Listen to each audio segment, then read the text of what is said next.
எல்லாருக்கும் தெரிந்தவர் ஆபிரகாம் என்ற ஒரு விசுவாசிகளுக்கு தகப்பன். இந்த மனிதன் என்ன பண்றானா, கொஞ்சம் கூட சந்தேகப்படாமல் தேவன் வாக்குத்தத்தம் பண்ணினதை நிறைவேற்ற வல்லவர் என்பதை நம்பிட்டு என் வாழ்வில காணப்படுகிற குறைவை கர்த்தர் மாற்றுவார், கர்த்தர் என்னை கனப்படுத்துவார், என் வாழ்க்கையை மேன்மைப்படுத்துவார், நான் இல்லாத நிலைமையில காணப்பட்டு கொண்டிருக்கிற இல்லாததை எனக்கு உருவாக்கி தருவார் என்று சொல்லி நம்பிக்கையோடு விசுவாசத்தோடு அவர் சந்தேகப்படாமல் காத்திருந்தார். அவருடைய வாழ்க்கையில என்ன குறைவு ஏற்பட்டு குழந்தை இல்லாம இருந்தாரு, அவமானத்தோடு வாழ்ந்தாரு, நிந்தையோடு வாழ்ந்தாரு, குடும்பங்கள் மத்தியில சொந்தக்காரங்கள் மத்தியில அவருடைய வாழ்க்கை எப்படி இருந்துச்சு, கூடி குறுகி போன ஒரு நிலைமையில இருந்தார். ஆனாலும் கர்த்தரை நம்பி வந்தார், கர்த்தரை விசுவாசித்தார், கர்த்தரை நம்பினாரு.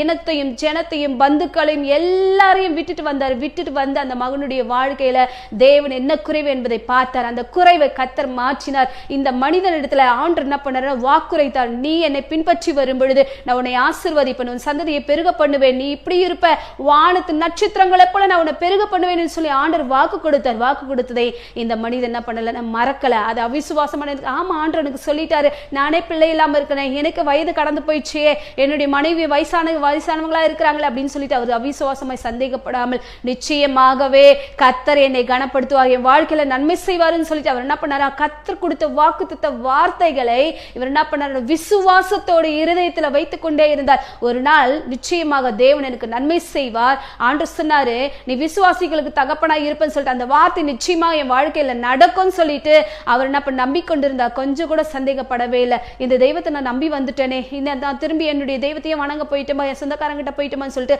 பின்மாற்றத்தை நோக்கி அவர் போகவே இல்லை, பின்ன திரும்பி பார்க்கவே இல்லை. கர்த்தரை நோக்கி முன்ன வந்தாரு.